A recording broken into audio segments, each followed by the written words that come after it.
L'expert en climatologie met en garde, des ouragans violents en Méditerranée préfigurent un danger imminent pour le futur. Habitations détruites, quartiers disparus, voitures ensevelies sous la boue, la liste des dégâts matériels résultant de la tempête Daniel qui a frappé la Libye dans la nuit du dimanche 11 septembre semble interminable, et les pertes humaines sont énormes. Le nombre de victimes augmente après le passage de la tempête. Alors que le pays a enregistré la mort de 11 300 personnes, les autorités parlent désormais de 10 100 personnes toujours portées disparues. Et le maire de la ville de Derna, où les inondations ont emporté des quartiers entiers, craint que le nombre de morts atteigne 20 000 personnes.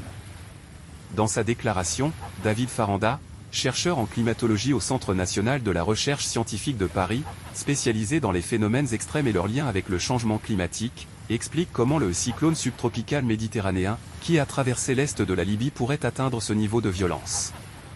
Il s'agit d'une continuation de l'ouragan Daniel, qu'ont connu la Grèce, la Turquie et la Bulgarie début septembre.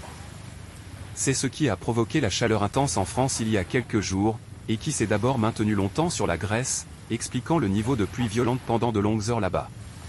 Puis des courants d'air l'ont emporté vers les côtes libyennes, attirés également par des températures de la mer très élevées, comprises entre 3 et 4 degrés Celsius au-dessus des normales. Ce cyclone avait l'énergie nécessaire pour convertir la chaleur et l'humidité de l'atmosphère en pluie qui a ensuite inondé les zones côtières de la Libye et causé les dégâts que nous avons observés.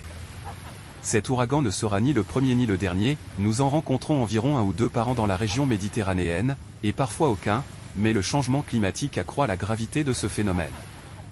Dans les années à venir, ces phénomènes deviendront plus intenses, car les émissions de dioxyde de carbone continueront à faire monter la température de l'atmosphère méditerranéenne, qui contiendra donc plus d'énergie et plus de chaleur et d'humidité pour créer des ouragans plus intenses. Plus l'air qui s'évapore de la mer est chaud, plus les tempêtes sont violentes, du fait de la rencontre de 2 masses d'air à des températures différentes.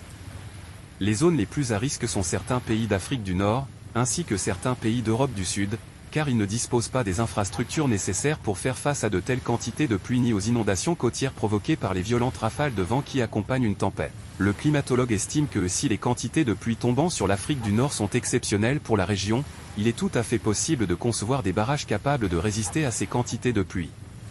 Il ajoute, il faut aussi éviter de reconstruire à proximité des zones côtières, ainsi que des rivières, et une autre chose essentielle est de créer un système d'alerte, comme le système Météo France, qui permet, en cas d'ouragan, de relocalisation des habitants dans les zones exposées aux inondations. Il conclut en disant, nous ne pouvons pas éviter de graves dégâts, mais au moins empêcher les milliers de morts d'enregistrer un bilan aussi lourd en Libye.